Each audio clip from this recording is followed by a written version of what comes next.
Coming up on this episode, more memories of the charismatic Clough. He walked in the room and that was it, you know. He took over that room. I don't think he even had to say anything. It was just a walk in the room and wow, there's Brian Clough. You'll hear memories of being a matchday mascot. He said it's going to be a great night. Don't worry about it. You're going to have lots of fun. So he actually, the weirder memory is he gave me a Treebor mint, and I don't know why I remember that, but he just looked after me and just spoiled me while I was there. And obviously I got to sit with the players and then I had a good kick about with him and with Nigel. Now, I can't even spell spaghetti. Never mind talk Italian. I can listen to Cloughie stories all night. It doesn't matter whether I've heard them once or 100 times, they still make me laugh. We'll also be talking about the tragedy of Hillsborough in 1989 and the support for fans who were there at the FA Cup semi-final. I think it's a day that changed my life. I mean, I could relive that day to the minute. You're listening to the Green Jumper podcast with myself, Marcus Alton, the editor of the tribute website, brianclough.com. And it's always great to hear from fans and their memories of the Cloughie era. And one fan who said hello after the Green Jumper live event that we had in Nottingham was Amanda Stanger, who's on the line now. It was great to meet you, Amanda. What are your memories of Cloughie? Well, obviously, my footballing days there, you know, as a supporter under Cloughie were the best ever, and 2 European Cup finals, which I was honoured to go to. I only met him twice. You know, I was always in awe of the guy, but I was very honoured to be invited to his Freedom of the City at the council houses when he was given the Freedom of the City. So that was quite an event. And, you know, for me to see the players there and speak to Cloughie only very briefly, you know, was just amazing. The one funny story that I did when I did meet him was I used to work in Derby, and every morning I'd call at his paper shop in West Bridgford, and I'd parked there this particular morning behind a car. And I came back out and there's this massive Merc parked right up to the front of my car. So I'm sat, and I couldn't actually get my car out. So I'm sat in my car, chuntering away about who's parked here, I can't get out. I got this tap on the window and it was Mr. Clough.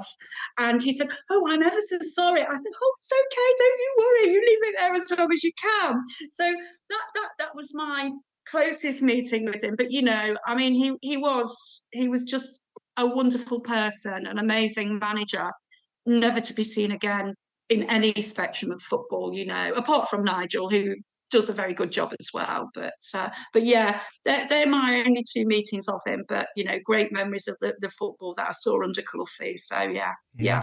You mentioned the Freedom of the City day when he was sort of given a tour of Nottingham, went up to Woollerton Hall, I think, and then obviously the ceremony at the council house.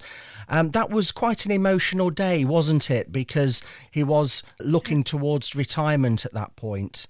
Yes, he was. And to be honest, I don't think he was a well man at that either. You know, I think time had taken its toll amongst other things. But, you know, he was still there. He was still his normal self with his, you know, with his one-liners and all that kind of thing. But yeah, I mean, it was an amazing day, and one that, you know, I will always remember, and honoured to be there as well. Yeah.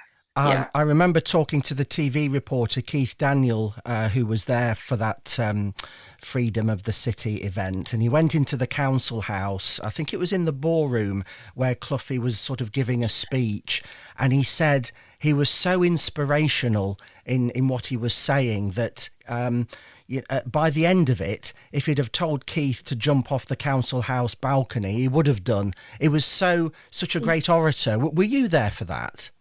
Yes. Unfortunately, my memory goes against, I can't remember much about it, you know, but I think Cloughie was that kind of person that he walked in the room and that was it, you know. He took over that room. I don't think he even had to say anything. It was just a walk in the room and wow, there's Brian Clough, you know. And even, you know, when I came to see you at Netherfield there, I can listen to Cloughie stories all night. It doesn't matter whether I've heard them once or 100 times; they still make me laugh, and a lot of them make me cry as well. But yeah, just an amazing guy, and a sad loss to football. Definitely, definitely. Also joining us on the line is Martin Underwood, another fan who met Cloughie several times. Thanks for joining us, Martin. What were your memories of meeting the great man? I mean, Amanda's probably had so many, but there's just stories galore. I mean, the biggest one I can remember personally of meeting him was when I was a mascot. So way back in 1984, not at the City Ground, the baseball ground, on a cold October evening. It was Steve Powell's testimonial. And being a little boy, and you're left on your own for a bit. And I was 8, and I didn't know where I was. I didn't really, And I was sat. I'd got changed. I was in my Forest kit with my big Wrangler sponsorship across the middle, and this chap came into the room, and at the time I didn't really know who it was, and I looked up, and it was Mr. Clough, and he said, as he does, how's you young man going to be a mascot for us? And he basically just grabbed my hand, took me into the changing room, wrapped his arms around me, sat me on his knee, and he said, it's going to be a great night. Don't worry about it. You're going to have lots of fun. So he actually, the weirder memory is he gave me a Treebor mint, and I don't know why I remember that, but he just looked after me and just spoilt me while I was there. And obviously I got to sit with the players, and then I had a good kickabout with him and with Nigel as a young lad as well. And we just had a lot of fun. And I say it just showed the human element of Mr. Clough that sometimes we hear about, but we don't necessarily feel. We always hear the brash comments and the cocky comments, which is the bit we love about him. But he was such a gentleman, such a lovely guy as well. And that, for me, that was the main one. And the other big one really was being a ball boy next to him in the dugout. And a number of times I will be told off if I went too close to the dugout to go and retrieve the ball, because he liked to retrieve the ball. So again, but lovely guy, lovely man, and is always lost and missed by us all. So he's a great guy. Yes. You mentioned there, obviously, you met him when you were a young lad. He always had that special connection with children, didn't he? I mean, he had 3 himself, and he always took his time to get to know you, especially those from disadvantaged backgrounds as well. He would make a special effort to speak to you, and he almost made you feel, you were the only person at that moment. Did you feel that as well? He really did. He really did. I mean, he did so much for charity, which gets overlooked. So much for charity. He did all those walks when he was much healthier and all the rest of it. But I remember being a junior red, and junior reds always were parked next to the players' tunnel, and we were playing Watford, so it must have been late 80s again, showing my age. But he just basically came out of the changing room, and he dragged about 20 of us into the changing room to sit with the players for a bit. Just that's Clough. He just thought, you know what, it's the end of the season, let's do something a bit different, and just invite. You wouldn't get that now. You wouldn't get that now. And I mean, wow, just to walk in. I think Johnny Method was there, people like that I used to love, and it was cracking me. You just feel a little bit. Again, I think Amanda said it. You're just in awe of the guy. He's just a presence. He doesn't have to say anything at all. He's a presence, and he was the best manager ever by far, because he took 2 average clubs out of the second divisions into the top divisions. Won the championships with both. Probably should have won the Euros with Derby, but he did the honours for us, and that's what we love. Yes, yeah. Well, as you say, even when he walked into a room, the aura around him and the excitement was just off the scale, I remember. And being a ball boy, as you mentioned there, close to the dugout, did you get the chance to hear him shouting at the players? Because I know Martin O'Neill often said that the most coaching he ever did during the week was actually during a game, when he would be telling the players, not to do this or not to do that, rather than any coaching in the week. Was he quite vocal? Can you remember? He was very vocal. There was a noise, and you always wondered what it was to turn towards the dugout, and there he was. And the funny thing about being on a pitch and being a ball boy and stuff is you can hear everybody's comments. When you're in the crowd, you get distortion. But when you're out on the pitch perimeter, you can hear everything. So you could hear Clough very clearly once you turned and realised it was him, and Liam O'Kane at the time and the others. And You're absolutely right. You know, there was just such a noise, and sometimes I noticed just a look. He Yes. didn't have to necessarily say anything to the players. He would just give them a look, and I know that, you know, Larry Lloyd used to say he wanted that OK sign. Some of the players just wanted a nod of approval or a nod of, yes, you've done the right thing now, son, carry on. And you had some connections with his longtime partner in management, Peter Taylor, as well, I understand. Yeah, my granddad was his solicitor, so it was Peter and Brian that helped me become the mascot through my granddad. So yes, I was very lucky. I sadly was too young, not like Amanda going to the European Cup. My dad went to the European Cup final, but I didn't. I was too young, only about 2 or 3 years old at the time. But I was able to stand next to it, and it's probably up to my shoulders at that age. Yeah. But you know, I was very lucky to get a few privileges as a fan. You know, even at those young ages, you were just in awe. And for me, when we finally got the Peter Taylor stand, that meant a lot. And I actually spoke with Peter's children, and it was just a lovely moment to say, we've got there, kind of thing, because he deserved just as many accolades as Mr. Clough in many respects.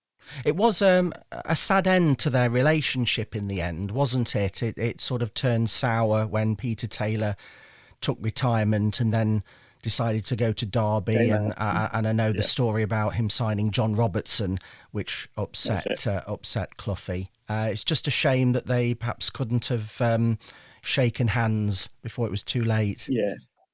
Yeah. When we lost Peter in, was it 1990? I think it was.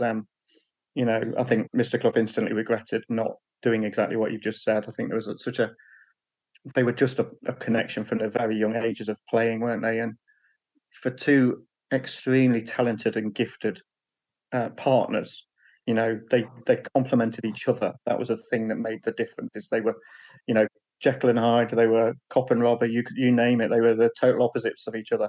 Good cop, bad cop, and it worked. And it worked for us. And thank God it did. And Amanda, we were talking about the European Cup finals there. I mean, when you think about it, to actually go to European Cup finals, you almost have to pinch yourself now, really, don't you, that it actually happened? Yeah, unbelievable, you know, and anybody that, you know, European football in those days and probably now is completely different. And travelling, you know, I go home and away with Forest, but travelling abroad is just something different, you know.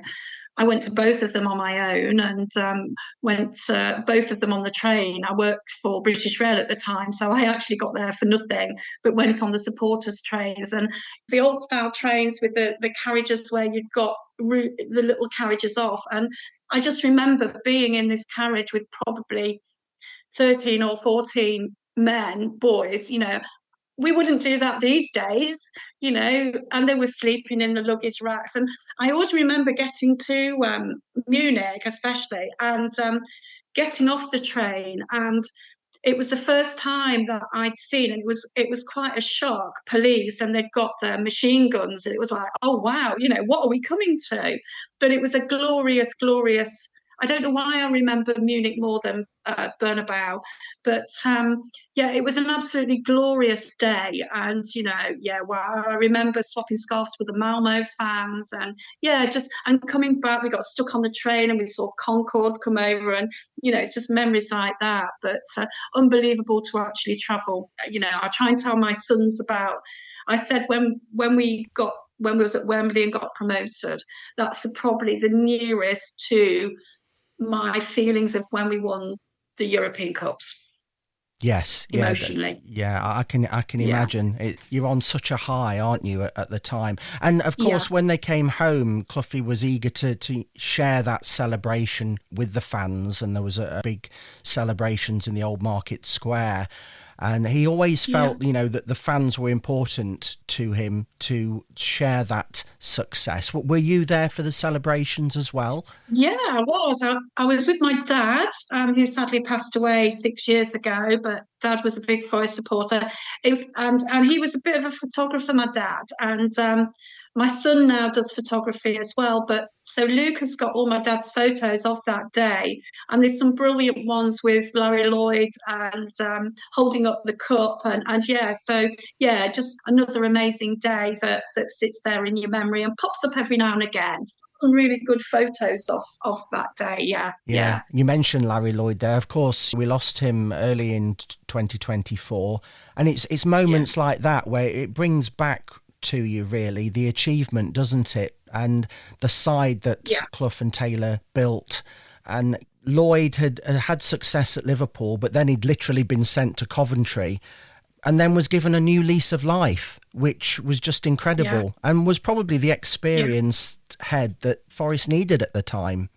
Yeah, I mean, that back line of the time, I always say now, how they played then, they wouldn't even get a toe on the pitch these days because they just wouldn't be allowed with how aggressive isn't the right word, but, how passionate they were about it. Yes. And it's a shame that football has gone a little bit, quite a lot the other way, where you can't touch anybody without them going down. But I mean, Larry Lloyd's, what a character. And I remember probably a couple of years ago, I went to a chat show with the European Cup players there. And I remember there was Larry Lloyd and Kenny Burns there. And I can't remember who else was there, but I actually remember saying to them, being in awe of them again and saying, God, you're my heroes, and it was like, why are we heroes? And, I said, you gave me the best days of my footballing. I've been going to watch Forest since 1968, so a long time.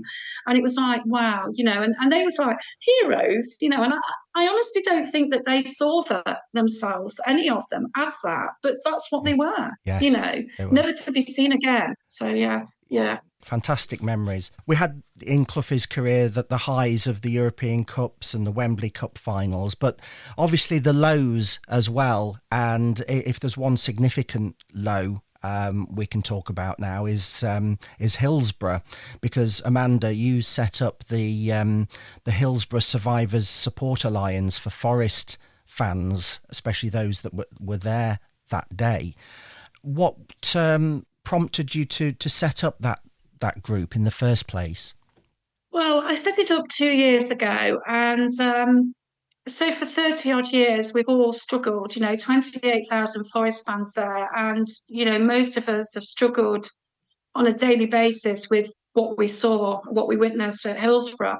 I'd actually heard a Radio Nottingham interview with a chap called Pete Hillier. I sat at work listening in the car park to what Pete was saying about how he felt about Hillsborough and what he struggled with. And I sat there and I thought, wow, that is me. That is me to a T. I can't do this. I can't do that. Emotionally, I'm a wreck. I can't talk about it. So I got in touch with Radio Nottingham. They put me in touch with Pete, and they then put me in touch with the Liverpool Survivors Support Alliance. I had Peter Scarf is their chairperson, and Peter phoned me, and we had a blubbering conversation for about half an hour, me blubbering, and then he actually said, oh, what was your name? I said, oh, it's Amanda. And so it all started there. They do a bespoke therapy, which is based around Hillsborough. Don't ask me how it works, but I'm very honoured to be given this therapy, which now allows me to talk about it like I am today. Otherwise, I wouldn't be able to. And then I suddenly thought, I went up to Liverpool. I met the Liverpool survivors. The first meeting I went up to, I was absolutely petrified, didn't know, because we've always felt guilty. Why should we feel as we do?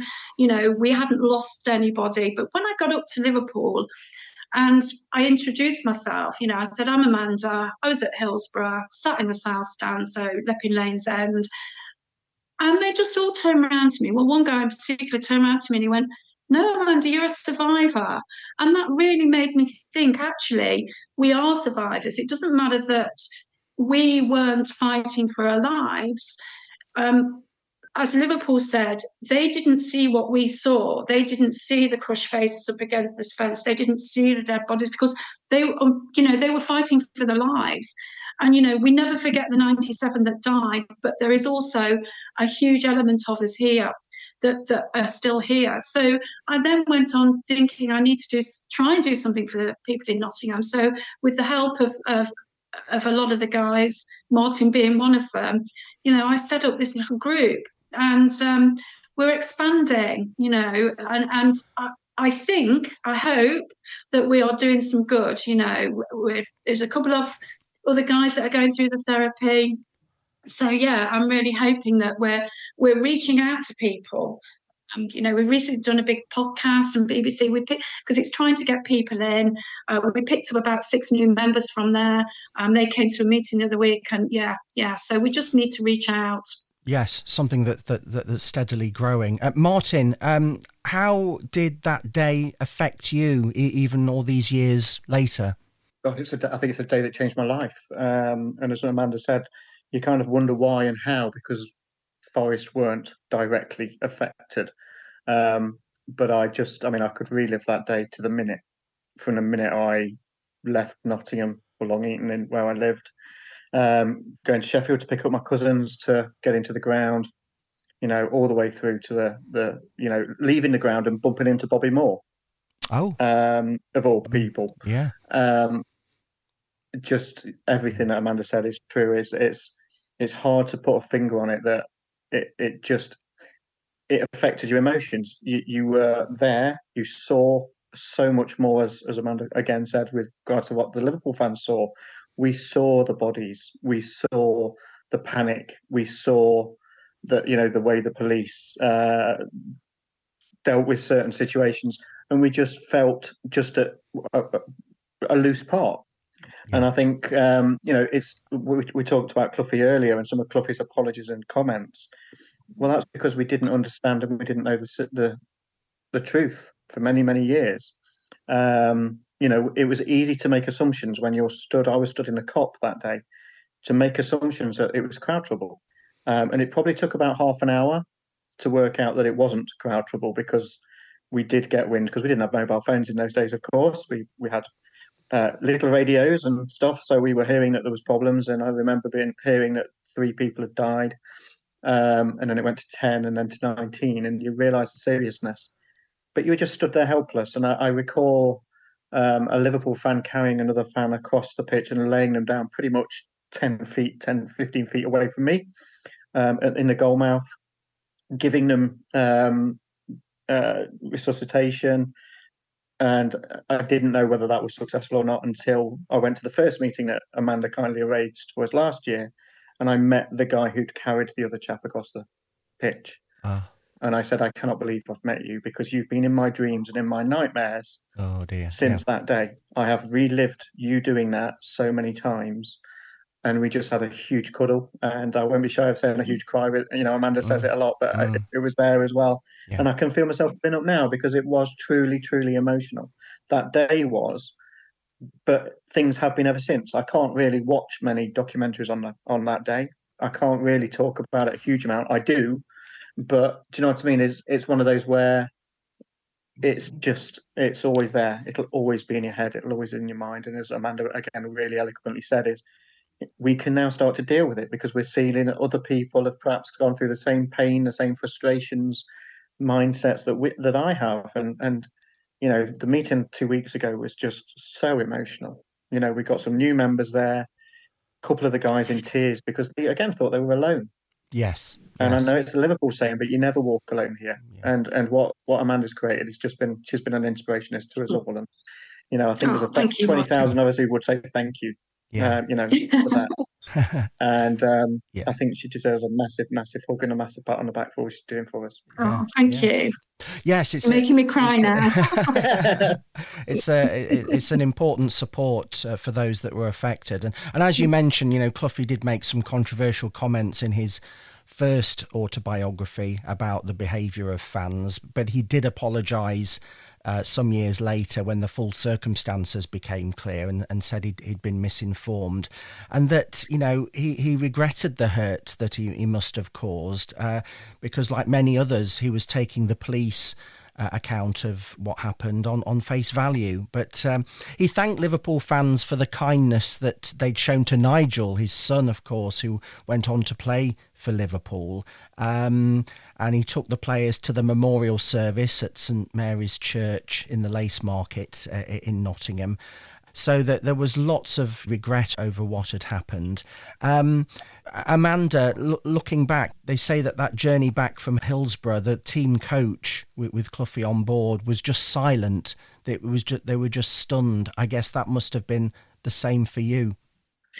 Yeah, it was. I didn't travel on the coach to matches because, like I said, I got free travel on the train, so I went to most of the away matches. But actually, on that day, I'd gone with Gedling Supporters Club on the bus, and I remember getting up there, and I'd been the year before to the semis, but we got off the coach. It was a beautiful, beautiful day, and I don't know what it was, but there was a deathly silence around. It wasn't like the year before, but it was quite silent. And I said to the guy, Bill, God rest his soul, who I was with, it's a bit odd. There's nothing here. And then we went into the ground, and we were sat in the south stand. Coming back, can't really remember. My vivid memory of coming back, we was kept in the ground till 5:30. My vivid memory that I get flashbacks of, and it wouldn't mean anything to anybody, is the red phone box outside and the queue of people trying to contact, because nobody knew whether we was dead or alive. And I remember getting back to Gedling, but I lived at Chilwell at the time, haven't got a clue how I got back to Chilwell, couldn't tell you to this day. I obviously did, but I don't know. But interesting enough, you mentioned Nigel Clough. We was very lucky to have him come to one of our meetings, and we didn't think he'd speak much about Hillsborough, and he didn't speak a lot because I know he's affected quite badly by it as well. And it's been one of those things that I've always wondered. We forget about the players that were there, So it was interesting what he said. He said, they was taken off the pitch, they was locked in the dressing room, and until they actually got on the coach and listened to the radio, they hadn't got a clue what was going off. And that again is quite horrendous. And I asked him about how did he feel about playing the replay, and it was just, and I think we all agreed they did not want to play it. And I think it's quite sad that they was actually made to play it under the circumstances. It should never have been played, I don't think, but that's my personal feeling. But it's interesting what the players say. Yes, it must have had a great toll on them. And I know Cloughie in the dressing room, as soon as he heard that there were even 1 or 2 fatalities, he said, there's no way we're playing this, we're going. And I think there was talk of it actually restarting at that point. And then some more fatalities were announced. And he said, no, get dressed, guys, we're going, which was really probably the sensible thing to do, just to take them out of that situation. But a low point, certainly, and it's in one of the books I've written, Brian Clough 50 Defining Fixtures, as a significant game in Cloughie's career. But also there were many high points as well, as we talked about at the beginning of the interview. Are there any particular high points that you will always remember? I think mine's got to be European Cup. Yeah. More recently Wembley, meeting some of the players that, like I've said, are my heroes. There's probably too many. Me going to the City Ground or away is always my highlight. But the highlight for me at the moment is forming the HSA. Yes. And hopefully getting more people and hopefully helping more people along the way. I'm getting upset now. Sorry. No, that's fine. That's fine. No, and Martin, I guess those highlights for you must have been the days of Mascot and Ball Boy at Forest as well. Absolutely. I mean, the Mascot was a dream. But Ball Boy probably took out as well because you were a bit older. Yes. And I was a Ball Boy 8 times. Beating Man U 4-0 was nice. Wow. Yes. Yeah. When we beat them with, I think it was for half time, it was 4-0. Yes. We just won the Littlewood Cup the weekend earlier. So they brought the trophy into the changing rooms. Ball Boy against Tottenham, Derby a couple of times as well. So I walked off the pitch with Peter Shilton, which was a joy. And as Amanda said, I've met a lot of the European Cup players, and they are such a humble group, and that's because of Mr. Clough. And he'll always be in our hearts. Yeah. Always be in our hearts. He was just the greatest ever. Hear, hear. Well, just one little thing, Marcus. Sorry. Yes. Just to going back to Hillsborough and going back to what Cloughie said. I'd just like to make a comment that the group that I deal with in Liverpool, and I go up every 3 months to see them at their meetings, they do not hold what Cloughie said. You know, they're fine about it. That there's no malice about it from them, and I think that's really admirable of them. You know, it obviously hurt at the time, and that was one thing I was worried about when I went up there. But there is nothing, you know, they are obviously not fine about his comments, but they you know, they don't hold it against us in any way. Well, that's important that you said that, and good to hear. Thank you for mentioning that. And thank you, Amanda and Martin, for sharing your memories of the highs and the lows today. And for anyone that wants more information on the Hillsborough Survivors Support Alliance that Amanda has set up, there'll be more details in the show notes for this episode, so have a look there. But for now, Amanda Stanger and Martin Underwood, thanks very much for joining us on this podcast. Thank you. Thank you.